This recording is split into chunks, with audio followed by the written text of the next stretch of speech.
ഗുജറാത്തിൽ പോലീസ് നടത്തിയ പരിശോധനയിൽ അല്ലെങ്കിൽ റെയ്ഡിൽ 1000-ഓളം ബംഗ്ലാദേശികളെയാണ് കണ്ടെത്തിയിരിക്കുന്നത്. ഇവർ സ്ലീപ്പർ സെല്ലുകളായി ഇവിടെ പ്രവർത്തിക്കുന്നുണ്ട് എന്നുള്ള രഹസ്യ വിവരത്തിൻ്റെ അടിസ്ഥാനത്തിലാണ് പോലീസ് ഗുജറാത്തിൽ പരിശോധന നടത്തിയത്. അതുവഴിയാണ് 1000-ലധികം ബംഗ്ലാദേശികളെ കണ്ടെത്തിയിരിക്കുന്നത്. ഇതിൽ 2 പേർ അൽ ഖ്വയ്ദയുമായി ബന്ധപ്പെട്ട സ്ലീപ്പർ സെല്ലുകളിൽ പ്രവർത്തിക്കുന്നവരാണ് എന്നുള്ള വിവരം പോലീസിന് ലഭിച്ചിട്ടുണ്ട് എന്നതാണ് ഇപ്പോൾ പുറത്തു വരുന്ന വിവരം. പഹൽഗാമ ഭീകരാക്രമണവുമായി ബന്ധപ്പെട്ട് നടന്ന പരിശോധനയിലാണ് പോലീസ് ഗുജറാത്തിലെ വിവിധ ഇടങ്ങളിൽ പരിശോധന നടത്തിയതും വ്യാപകമായ റെയ്ഡ് നടത്തിയതും. അതിൻ്റെ അടിസ്ഥാനത്തിലാണ് 1000-ലധികം ബംഗ്ലാദേശികൾ പിടിയിലായിരിക്കുന്നത് എന്നുള്ളതാണ്. അനധികൃതമായി താമസിച്ചു വന്ന 1024 ബംഗ്ലാദേശികളെ പിടികൂടിയിട്ടുണ്ട്.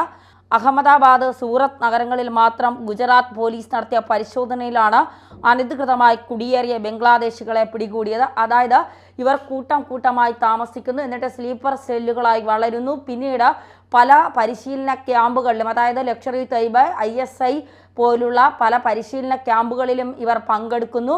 അതിനുശേഷം ഇവർ ഭീകരവാദത്തെ ഇന്ത്യയിൽ വളർത്താനായി ശ്രമം നടക്കുന്നു. അങ്ങനെ ഇവർ വലിയ ഭീകരവാദ പ്രവർത്തകരായും ആളുകളെ കൂട്ടുന്ന ഭീകരവാദികളായും മാറുന്നു എന്നുള്ളതാണ് ഇതിൻ്റെ പിന്നിലെ ഏറ്റവും ഭയപ്പെടുത്തുന്ന കാര്യം എന്ന് പറയുന്നത്. വെള്ളിയാഴ്ച രാത്രി ആരംഭിച്ച പരിശോധനയിലാണ് അനധികൃതമായി കുടിയേറിയ 1024 ബംഗ്ലാദേശികളെ പിടികൂടിയത്. ഇവരിൽ 2 പേർ അൽ ഖ്വയ്ദയുടെ സ്ലീപ്പർ സെല്ലിൽ ഉൾപ്പെട്ടവരാണെന്ന് സംശയിക്കുന്നതായി ഗുജറാത്ത് പോലീസ് തന്നെ പറയുന്നുണ്ട്. ബംഗ്ലാദേശ് വംശജരായ 890 പേരെ അഹമ്മദാബാദിൽ നിന്നും 134 പേരെ സൂറത്തിൽ നിന്നുമാണ് കസ്റ്റഡിയിലെടുത്തത്. ഗുജറാത്തിൽ താമസിക്കുന്ന എല്ലാ ബംഗ്ലാദേശികൾക്കും പോലീസിന് മുന്നിൽ കീഴടങ്ങാൻ സർക്കാർ സമയം നൽകിയിട്ടുണ്ടെന്നും സംസ്ഥാനത്ത് അനധികൃതമായി താമസിക്കുന്ന എല്ലാവരെയും നാട് കടത്താനുള്ള ശ്രമങ്ങൾ തുടരുകയാണെന്ന് സംസ്ഥാന സർക്കാർ പ്രസ്താവനയിൽ വ്യക്തമാക്കി. അറസ്റ്റിലായ ബംഗ്ലാദേശികളെ നാട് കടത്തും എന്നും സർക്കാർ അറിയിച്ചിട്ടുണ്ട് എന്നുള്ളതാണ് ഏറ്റവും പ്രധാനപ്പെട്ട കാര്യം എന്ന് പറയുന്നത്. അതായത് ഒരു തരത്തിലും ഈ ബംഗ്ലാദേശികളെ അല്ലെങ്കിൽ ഈ സ്ലീപ്പർ സെല്ലിൽ പ്രവർത്തിക്കുന്നവരെ ഇന്ത്യയിൽ വച്ചുകൊണ്ടിരിക്കാൻ ഇന്ത്യ തയ്യാറാകില്ല എന്നുള്ളത് തന്നെയാണ് ഇന്ത്യ നൽകുന്ന മുന്നറിയിപ്പ്. അതുകൊണ്ടാണ് ബംഗ്ലാദേശിൽ വ്യാപകമായ റെയ്ഡ് നടത്തിയതും അൽ ഖ്വയ്ദയുടെ സ്ലീപ്പർ സെല്ലിൽ പ്രവർത്തിക്കുന്ന 2 പേരെ അവിടെ നിന്ന് കസ്റ്റഡിയിലെടുത്തു എന്ന് പറയുമ്പോഴും നമ്മളത് വലിയ ഗൗരവത്തോടെ തന്നെയാണ് കാണേണ്ടത് എന്നുള്ളത്.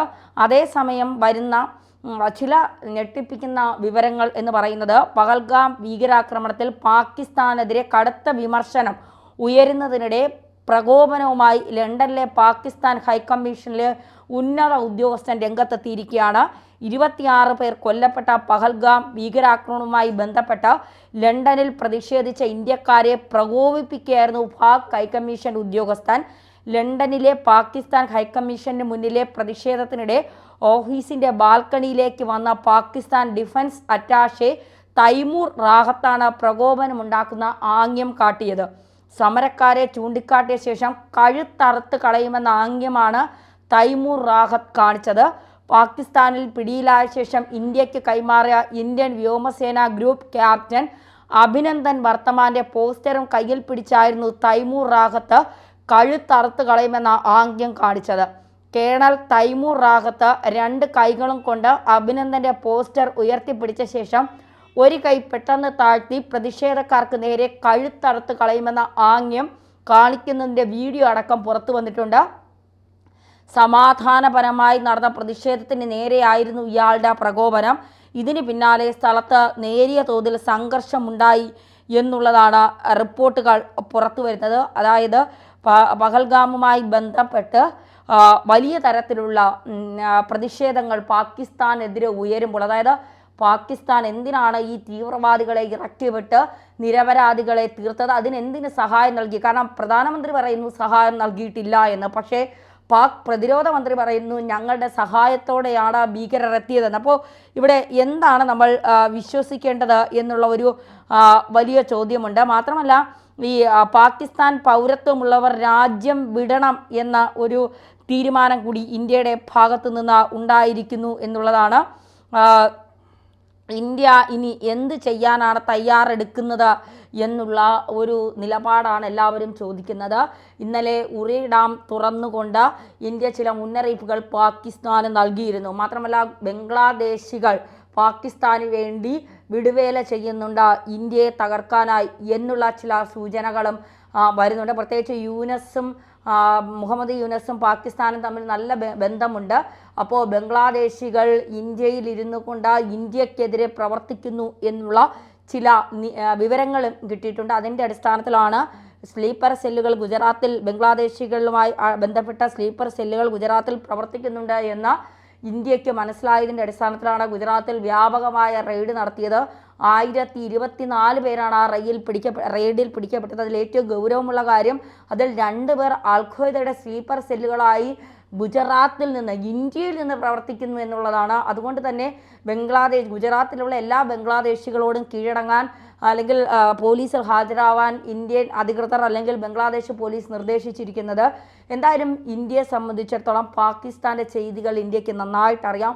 പാകിസ്ഥാൻ ഏത് തരത്തിലൊക്കെ ജനങ്ങളെ ദ്രോഹിക്കുന്ന കാര്യങ്ങൾ കാണിക്കും എന്ന് ഇന്ത്യക്കറിയാം. കാരണം കുഴപ്പമില്ലാതെ പോയിക്കൊണ്ടിരിക്കുകയായിരുന്നു കശ്മീർ താഴ്വര. ഇന്ത്യ ഭീകരവാദികളെ ഒരു തരത്തിലും വച്ച് വാഴിക്കില്ല എന്ന നിലപാട് ഇന്ത്യ എടുത്തു. ആ നിലപാടിനൊപ്പം തന്നെ ലോകരാജ്യങ്ങളൊക്കെ ഇന്ത്യക്കൊപ്പം നിന്നു. പാകിസ്ഥാൻ സാമ്പത്തികമായി തളർച്ചയിലാണെങ്കിലും അതിലൂടെ ഈ തീവ്രവാദികളെ വളർത്തുന്ന നിലപാടാണ് സ്വീകരിക്കുന്നതെന്ന് ഇന്ത്യ തുറന്നടിച്ചു. സൗദി ഉൾപ്പെടെയുള്ള മിഡിൽ ഈസ്റ്റ് രാജ്യങ്ങൾ ഇന്ത്യക്കൊപ്പം നിന്നു. തീവ്രവാദത്തെ ഞങ്ങൾ ഒരു തരത്തിലും വച്ചു പൊറപ്പിക്കില്ല എന്ന് ലോകരാജ്യങ്ങൾ ഉൾപ്പെടെ പറയുന്ന സാഹചര്യം ഉണ്ടായി. ഇതൊക്കെ പാകിസ്ഥാനെ എപ്പോഴെങ്കിലും പ്രകോപിപ്പിച്ചിട്ടുണ്ടാകാം. ഇതിനൊക്കെ കാരണം ഇന്ത്യയാണ് എന്നുള്ള പാകിസ്ഥാൻ്റെ തെറ്റിദ്ധാരണയാണ് ഒരുപക്ഷെ ഇതിലേക്ക് നയിച്ചത്. എന്തായാലും പാകിസ്ഥാൻ ഇനി അധികം മുന്നോട്ട് പോകില്ല എന്നുള്ളതാണ്. കാരണം നയതന്ത്രപരമായ എല്ലാ ബന്ധങ്ങളും വിച്ഛേദിച്ചുകൊണ്ടാണ് ഇന്ത്യ മുന്നോട്ട് പോകുന്നത്. അപ്പോൾ ആ നയതന്ത്ര വിച്ഛേദനം മാത്രമല്ല, നാവികസേനയെ ഉൾപ്പെടുത്തിക്കൊണ്ട് നാവികസേനയെ മുന്നിൽ നിർത്തിക്കൊണ്ടുള്ള ഇന്ത്യയുടെ ഒരു അടി എങ്ങനെ ആയിരിക്കും? കാരണം എല്ലാത്തിനും സജ്ജരായി വ്യോമവാഹിനി കപ്പലുകൾ ഈ തുറമുഖത്ത് സജ്ജീകരിച്ചിട്ടുണ്ട്. അതുകൊണ്ട് തന്നെ 5 വ്യോമവാഹിനി കപ്പലുകളാണ് സജ്ജീകരിച്ചിരിക്കുന്നത്. അപ്പോൾ ഇതെന്തിനാണ്, എങ്ങനെയായിരിക്കും ഇന്ത്യ നൽകുന്ന തിരിച്ചടി എന്നുള്ള ഒരു ആശങ്ക വലിയ രീതിയിലുണ്ട്. മാത്രമല്ല ഇന്ത്യയുടെ പല ഭാഗത്തും സ്ലീപ്പർ സെല്ലുകൾ പ്രവർത്തിക്കുന്നുണ്ടോ? പാകിസ്ഥാന് വേണ്ടി വിടുവേല ചെയ്യുന്ന ആരെങ്കിലുമൊക്കെ ഉണ്ടോ? അൽ-ഖ്വയ്ദയ്ക്ക് വേണ്ടി വിടുവേല ചെയ്യുന്ന ആരെങ്കിലുമൊക്കെ ഇന്ത്യയുടെ പല ഭാഗങ്ങളിലുമുണ്ട്. അങ്ങനെ വ്യാപകമായ ഒരു റെയ്ഡിന് കൂടി ഇന്ത്യ തയ്യാറെടുക്കുകയാണ് എന്നുള്ള സൂചനകളാണ് വരുന്നത്. അതുകൊണ്ട് തന്നെയാണ് പാകിസ്ഥാനികളെല്ലാം രാജ്യം വിട്ടു പോകണം. ഇനി ഒരു പാകിസ്ഥാനികളെയും ഇന്ത്യ ഇവിടെ നിർത്തില്ല. ഇനി ഒരു പാകിസ്ഥാനികളുമായുള്ള ബന്ധം നമുക്ക് വേണ്ട, ആ ബന്ധമെല്ലാം വിച്ഛേദിക്കാം എന്നുള്ള കടുത്ത നിലപാടിലേക്ക് ഇന്ത്യയെ നയിക്കുന്നതും ഇന്ത്യ അതിലേക്ക് തന്നെയാണ് നീങ്ങുന്നത്.